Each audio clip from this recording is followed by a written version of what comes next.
Marco Hagebeur, dans un premier temps, naïvement, je pensais qu'on allait pouvoir parler de l'entre-deux-guerres en une émission. Ça vous fait rire? J'aime votre optimisme. Oui. Parce que je vous ai dit un jour, aujourd'hui, le 19e siècle belge est devenu un boulevard. Oui. Mais l'entre-deux-guerres est d'une complexité folle, Oui. avec des courants tellement contradictoires, si on ne veut pas trop simplifier, il faut séquencer. Mais alors, il y a évidemment la chose très curieuse qui va se passer en Belgique. C'est Dada, ou le pré-Dada en Belgique. Mais ce qu'on ne peut pas dire, que c'est très curieux, c'est que, bon, après la guerre, il naît en fait en Belgique une certaine prospérité économique, et puis on arrive dans ce qu'on appelle la belle époque. C'est comme si les gens s'étaient dit on va vivre autrement, on va en profiter, c'est la belle époque. Et en même temps, c'est une période de reconstruction économique complexe et de montée des extrêmes. Je veux dire, la marche de Mussolini vers Rome, elle a quand même lieu au début des années 20. Sur le plan littéraire, on voit une infinité de noms apparaître, mais il y a un mouvement qui est tout particulier, je trouve, et dont on a encore la connaissance maintenant, même si on ne sait pas très bien ce que c'était, c'est le mouvement Dada. Et dans le mouvement Dada, il y a un nom qui revient, c'est Clément Pansars. Mais le cas de Pansars, qui est par ailleurs un sculpteur, ouais, est un cas très particulier parce que il est précepteur des enfants de l'écrivain allemand Karl Sternheim. Dans le courant de l'année 1917, Pansars lance une revue qui s'appelle Résurrection, ouais, avec la bénédiction et l'appui financier de Berlin, ce qui devient quand même fort intéressant. Il aura des ennuis d'ailleurs. Hein. J'ai lu un truc très curieux de Pansars. Il dit, que sais-je, si j'avais été d'un autre pays, peut-être eussé-je été nationaliste, mais nationaliste belge. Il n'y a pas de mot plus ridicule que le mot belge.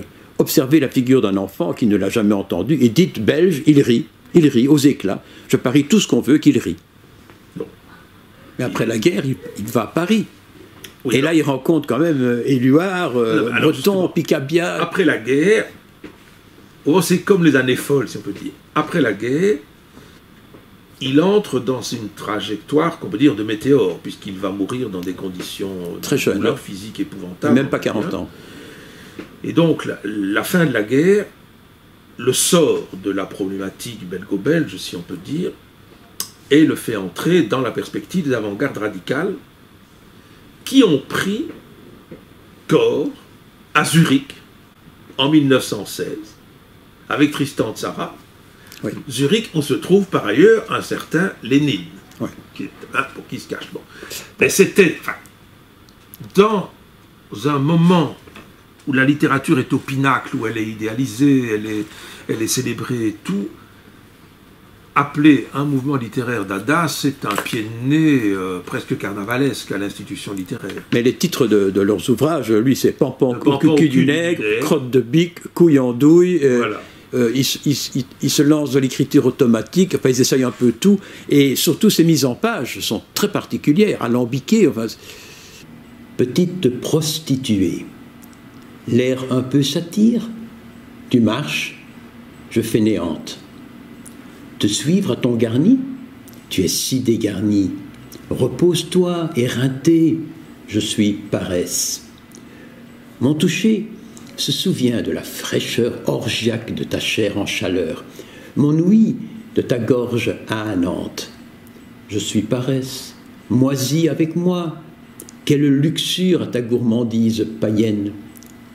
Tu penses à ton sofa malicieux, les taches de vis rancis l'illumineront de dessins humoristiques.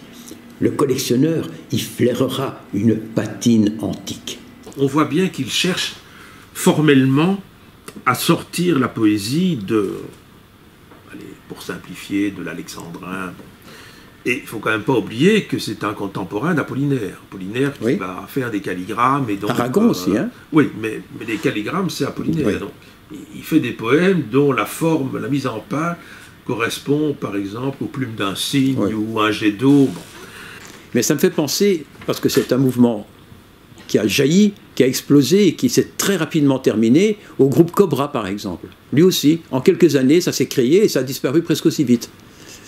Je serais plus nuancé que vous. Par rapport à Cobra, on en reparlera un jour. C'est-à-dire que la durée de Cobra en tant que telle, ça c'est en effet comparable, c'est 3 ans, et ils se sabordent. Et ils se sabordent volontairement, mais leur histoire continue. Alechinsky, D'Autremont, Yorn, Apple, enfin, le groupe Cobra continue après les 3 années d'efflorescence de la vie de groupe. Dans le cas de Pansars, évidemment, la question est très compliquée, parce que les 3 ans sont de nouveau présents, mais elles se terminent par la mort de Pansars. Et en France, Tzara restera jusqu'à la fin de sa vie un grand personnage de la vie littéraire. Et puis, en Belgique aussi, d'ailleurs, le surréalisme succède au dadaïsme. C'est une différence. Et il y a aussi la fameuse affaire du portefeuille. À Paris. Oui. C'est un sale gamin, pense. Oui, mais qui a été quelque part une des raisons pour laquelle le groupe Dada s'est disloqué. Ils se sont critiqués l'un l'autre en disant c'est toi qui as piqué le portefeuille. Oui, une des raisons. Moi, je crois que les dynamiques de groupes créatrices ne sont jamais très longues. Et elles sont dans une telle hystérie collective que, forcément, il y a toujours un point débile par rapport à la question centrale. C'était le cas dans Cobra aussi, hein. Oui. Et entre Nouget et Magritte, ce sera parce que Nouget avait ricané sur le chien de Madame Magritte. Voilà. 30 ans d'amitié, de travail ensemble qui pète pour une histoire de chien, c'est quand même... Donc, mais vous avez raison, l'histoire du vol. Alors, on ne peut pas exclure que ce soit Pansars connaissant le bonhomme. Et les besoins financiers qui étaient les siens. On peut résumer. Ils sont quelque part dans une taverne, ils trouvent un portefeuille avec de l'argent dedans, et puis ils décident de ne pas le remettre au gars qui l'a perdu, et puis ils se disputent entre eux pour savoir qui va avoir cet argent, comment on va l'employer. Et puis de là, il y a une sorte de dispute entre eux qui devient... Oui, qui va mettre à mal le groupe. J'ai vu encore un texte, je vais vous le dire en vitesse, qui est d'Aragon, qui parle de Pansars, et qui dit ceci: je ne l'ai connu que déjà le fantôme de lui-même, il est mort d'une sorte de cancer des ganglions, grosso modo. C'est atroce. Un truc atroce, il a oui. Souffert, oui. Amaigri, pâle, ne supportant plus l'alcool dont il avait si terriblement abusé, obligé de se coucher tôt, toussant presque toujours, hanté par l'idée des médecins, etc. Et puis, il le décrit en disant « Et ses mains maigres étaient chargées de bagues du goût le plus atroce et le plus grinçant. Dans la cravate vive, il avait un masque d'ivoire japonais qui semblait la caricature de Pansars lui-même. Il portait des lunettes d'or. Son aspect était inexplicablement scandaleux. Son accent belge épouvantable. Tout cela n'était pas sans beauté. » Aragon. Je crois qu'il m'est difficile d'écrire mieux qu'Aragon. Tout est dit des contradictions de personnages, y compris l'accent belge qui va de pair avec la haine de la Belgique. Ce qui est très, très curieux, c'est qu'en fait, tout le monde connaît, enfin tout le monde, le mouvement Dada, mais très peu de gens connaissent Pansars. Oui, parce que le mouvement Dada, comme le surréalisme, qui a connu en France, il n'y a aucun doute, Éluard, Breton, etc. Soupeau. Enfin, les Français, là comme ailleurs, se sont accaparés les choses. Or, la figure de Pansars, comme la figure de Nouget par rapport au surréalisme, montre bien une différence belge radicale. Et qui force quand même à une réinterprétation du mouvement, des choses. Et c'est pour ça que je trouve que votre émission, c'est bien qu'on en parle. En plein feu d'artifice, nous dansons le pampan, pampan, pampan. Si un jour tu ailles en prison, tu jureras, à 18 mois mon père me le chanta, pampan, pampan. Si un jour tu ailles à l'hôpital, tu cracheras, à 18 mois mon père me le blasphéma, pampan, pampan. Si un jour on t'enferme dans une maison d'aliénés, tu chanteras, à 18 mois je l'ai dansé, pampan, pampan. Polyphonie, polyfolie, Papa, ma mère est une sainte. Papa, mon père est un café chantant. Papa, papa, papa, papa.